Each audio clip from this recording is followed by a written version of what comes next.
Hello YouTube!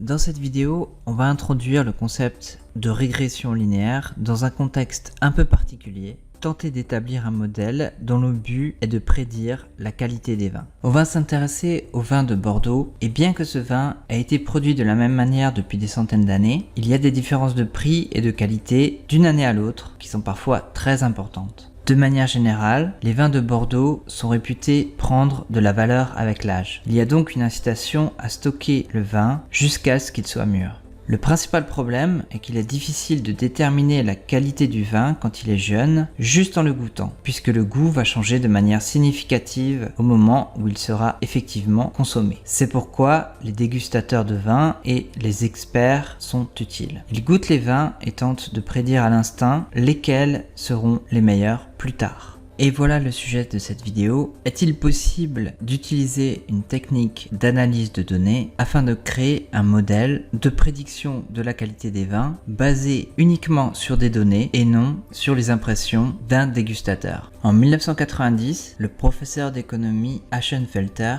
a tenté de prédire la qualité du vin de Bordeaux sans en goûter une seule goutte. Les prédictions d'Aschenfelter n'ont rien à voir avec l'évaluation de l'arôme d'un jeune vin. Ils sont le résultat d'un modèle mathématique. Selon ce modèle, on va tenter de prédire le prix d'un vin, ce sera notre variable dépendante, en fonction de 4 éléments: l'âge, la température moyenne durant la période de croissance des raisins, le niveau de pluie au moment de la récolte et le niveau de pluie l'hiver. Ces 4 éléments sont nos variables indépendantes. Le modèle utilisé est une régression linéaire. Si vous êtes totalement un débutant sur ce modèle, je vous conseille de regarder la vidéo qui s'affiche en haut de l'écran. Pour créer ce modèle, on va simplement utiliser Excel. Vous retrouverez ces données en lien dans la description de la vidéo. Alors j'ai simplement quelques récoltes. Donc ici j'ai l'année de la récolte, le niveau de pluie en hiver, la température moyenne, le niveau de pluie au moment de la récolte, l'âge du vin et son prix actuel. À titre personnel, je trouve que c'est toujours une bonne idée de faire une représentation graphique des données. Ce que je vous propose, c'est qu'on fasse plusieurs nuages de points pour voir la manière dont les variables impactent le prix, pour voir s'il existe une corrélation importante ou pas. Donc je vais sélectionner la colonne prix et la température par exemple. Je vais aller dans insertion, graphique, nuage de points. Voilà mon premier graphique. Je vais supprimer le titre. Je vais ajouter un titre aux axes. Donc ici c'est la température. Et ici c'est le prix. Je vais un petit peu modifier mon axe vertical. Clic droit, mise en forme de l'axe. Et au niveau du minimum, je vais mettre 1500. Voilà mon graphique. Donc a priori, plus la température est élevée, plus le prix a tendance à augmenter. Alors on peut faire ce qu'on appelle dans Excel une courbe de tendance. Cette courbe de tendance est en fait une régression linéaire. C'est la courbe qui minimise la distance entre chacun des points et la courbe. Cette distance entre le point et la courbe est appelée un résidu. Donc on va voir ça un peu plus tard. Donc j'ai ce premier élément en moyenne. Plus la température est élevée, plus le prix du vin est important. Je vais prendre une autre variable. Je vais sélectionner toujours le prix et je vais cette fois prendre l'âge par exemple. À nouveau insertion, nuage de points. Voilà le résultat. Donc à nouveau, on a l'impression que plus le vin prend de l'âge, plus le prix devient important. À nouveau, on peut faire une courbe de tendance. Et ici, on peut s'apercevoir que la pente de la courbe de tendance sur le premier graphique est plus importante que sur la deuxième. Donc a priori, la température, à vue d'œil, serait un facteur plus important. Je vais essayer avec une autre variable. Donc je sélectionne le prix, je sélectionne cette fois le niveau de pluie en hiver. Voilà le résultat pour ce graphique. Et le dernier graphique, donc ma dernière variable, c'est la pluie au moment de la récolte. Je vais sélectionner la colonne des prix. Voilà mon graphique. Je vais ajouter une courbe de tendance. Et pour ce graphique, en moyenne, plus le niveau de pluie au moment de la récolte est important, plus le prix baisse. Donc voilà graphiquement la relation qu'il existe entre le prix futur du vin et nos 4 variables.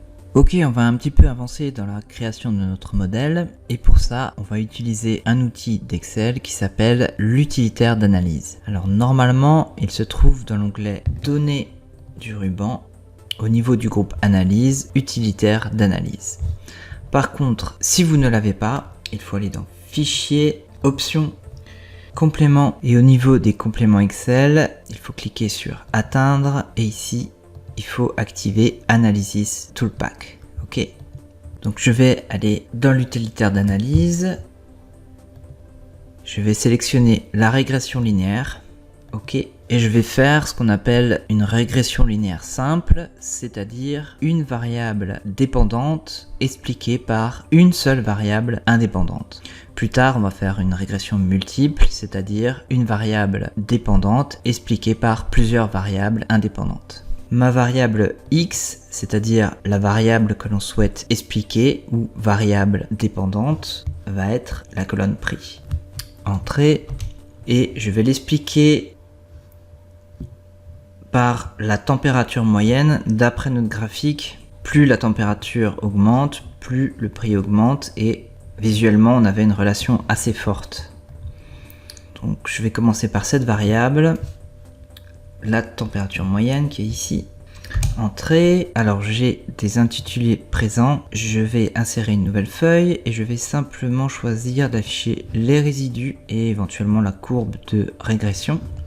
Ok, voilà le résultat. On a beaucoup de choses mais il y a seulement certains chiffres qui vont nous intéresser. Dans cette vidéo, on aborde la régression linéaire. Si jamais vous voulez aborder plus en détail certains éléments de cet algorithme, dites-le moi dans les commentaires. Alors le premier élément est le coefficient de détermination multiple, qui est en fait une mauvaise traduction de la version anglaise d'Excel, puisqu'il s'agit du coefficient de corrélation. Si vous ne connaissez pas le coefficient de corrélation, je vous propose de regarder la vidéo qui s'affiche en haut de l'écran. Rapidement, la corrélation cherche à mesurer la force de la liaison statistique entre deux variables. Un coefficient de corrélation est compris entre -1 et 1. Une corrélation de -1 est une corrélation parfaite négative et une corrélation de 1 est une corrélation parfaite positive. Un coefficient de corrélation nul indique qu'il n'y a pas de corrélation entre les deux variables. Nous avons un coefficient de corrélation de 0,66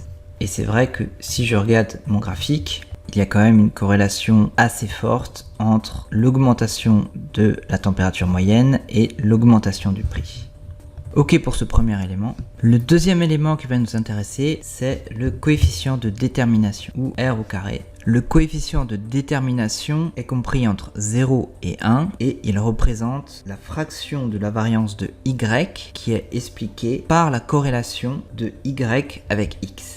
Alors pour parler français, ça veut dire que dans notre cas, 43% de la variance du prix est expliquée par ce modèle. C'est-à-dire 43% de la variance du prix est expliquée par la température moyenne. Donc c'est plutôt pas mal déjà comme modèle de régression, surtout qu'on a une seule variable explicative et on en a encore 3 autres en réserve pour tenter d'améliorer notre modèle. Je voulais encore vous parler de quelques petites choses. Ici, on a une analyse des résidus. En fait, les résidus, c'est très simple. Je vais simplement rechercher les prix réels de mes vins. Ça sera plus facile comme ça. Et je vais aussi en profiter pour rechercher la température.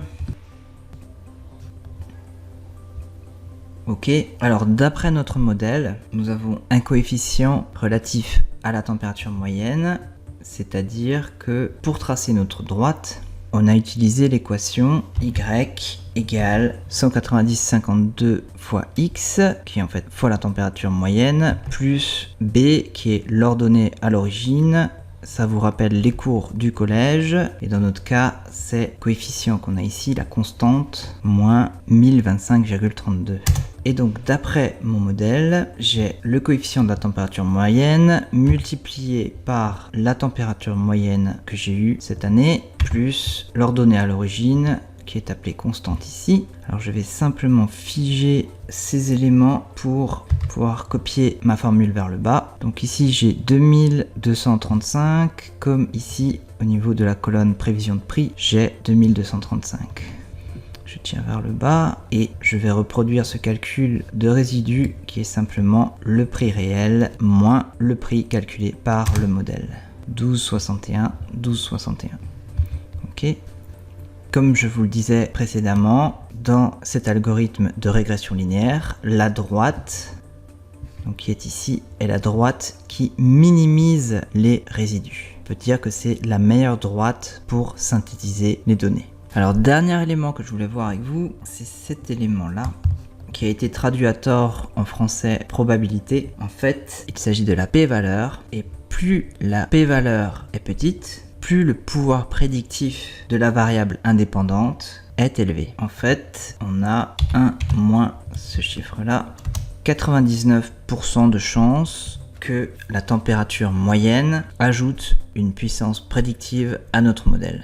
Ok, voilà pour notre modèle avec une seule variable explicative. Et maintenant, on va passer au full modèle.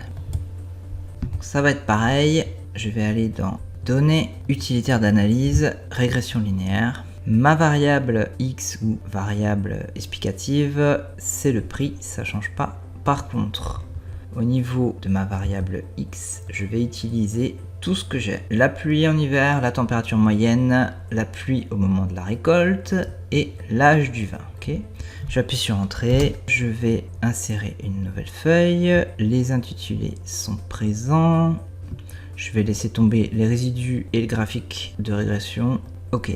Et donc voilà notre modèle. Alors ce qui va être intéressant, c'est que au niveau du coefficient de corrélation, on a un coefficient relativement proche de 1, plus important que ce qu'on avait précédemment simplement avec les températures. Donc le fait d'avoir ajouté d'autres variables a augmenté notre coefficient de corrélation. Idem pour le coefficient de détermination, puisqu'on explique 82% de la variance, c'est beaucoup, même 83%.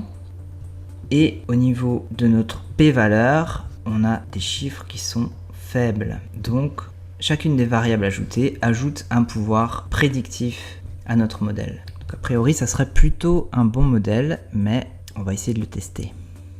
J'ai ici les données réelles concernant la récolte 1979 et 1980, donc pour la quantité de pluie en hiver, la température moyenne, la pluie au moment de la récolte, l'âge et bien sûr le prix réel du vin. Et à présent, on va tester notre modèle en fonction des coefficients de notre régression linéaire multiple. Alors, je vais prendre le coefficient de la pluie en hiver multiplié par le niveau de pluie en hiver réel de 1979 plus le coefficient de la température moyenne de notre régression multiplié par la température moyenne en 1979 plus le coefficient de la pluie au moment de la récolte multiplié par la pluie réelle au moment de la récolte en 1979 plus le coefficient relatif à l'âge multiplié par l'âge du vin plus la constante ou ordonnée à l'origine. Alors je vais simplement figer les cellules relatives au coefficient pour pouvoir tirer ma formule vers le bas. Entrée, voilà la prédiction de prix selon mon modèle de régression linéaire multiple. Je vais tirer ma formule vers le bas. Et voilà ma prédiction pour un cru 1979 et un cru 1980. Donc on peut voir qu'on est assez proche du prix réel. Bien sûr, il faudrait tester ce modèle avec plus de données. Voilà pour cette vidéo. Dites-moi dans les commentaires si ce sujet vous intéresse, si vous avez envie d'approfondir l'algorithme de la régression ou éventuellement d'autres modèles.